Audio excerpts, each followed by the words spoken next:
my question, why is it us? Like, you have other people in NATO, you know what I'm saying, that can actually do this as well. Why is it just the US every single time?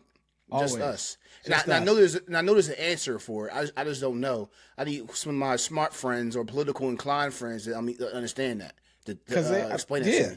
Yeah, and anybody can comment on this and add some, add to this conversation. What I'm realizing, right, or I've always known, is that since 1776, this country has been good at one thing, and even before that, obviously, but it's been good at one thing. It's been good at going in, tearing shit up, getting the spoils, and then coming back. That's what we've been good at, and that's what we keep doing.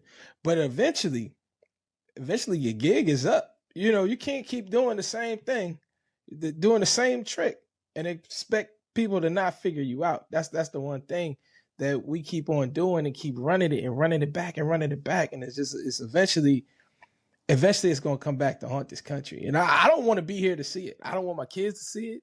I don't want anybody to see it. But you can't keep on doing something like this. And then you obviously, Israel has their issues with Iran. Cool. And obviously we know that there's money, money between Israel and there's money between the US. And I'm not going to get too far into that today either. But you have to say that when is enough?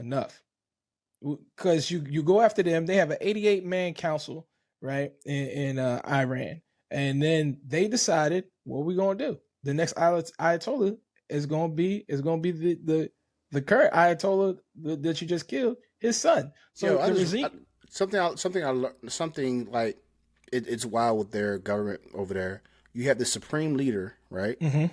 And then you have the president of Iran. Mm-hmm.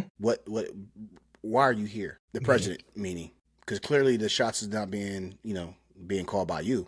Figurehead's a figurehead, man. Somebody got to go out there and shake hands and kiss babies. Somebody got to do it. They ain't kissing no babies. They killing them. Well, they yo. Yeah, they are. That's the reality of it, though. That's the morbid reality of it. And that's not American news. That's international news. You could go to any news, any country, they will say that they out there whacking people. So my question is, when people disappear in Russia under Putin's regime, how come we're not over there cracking skulls? How come we're over there shaking hands with Putin? Because why they just as big as us? Okay, hey, it's a heavy. I know that's the obvious answer. I know it's the obvious answer. Yeah.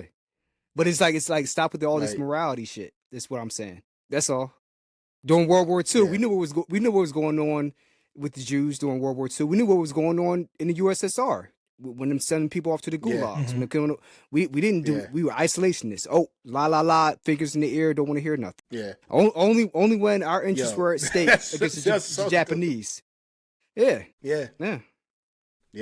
But somehow Iran is so bad compared to all those other situations, and they pose, I guess, so little of a threat in our eyes that, you know what, let's clean house here. But again, it's the main quest, and you have the side quests. Yeah. Iran obviously is directly affected, but the bigger bad wolf that they're looking at is Russia and China, the ones who were trying to make the U.S. dollar weak. Jack of all trades, I move how I move.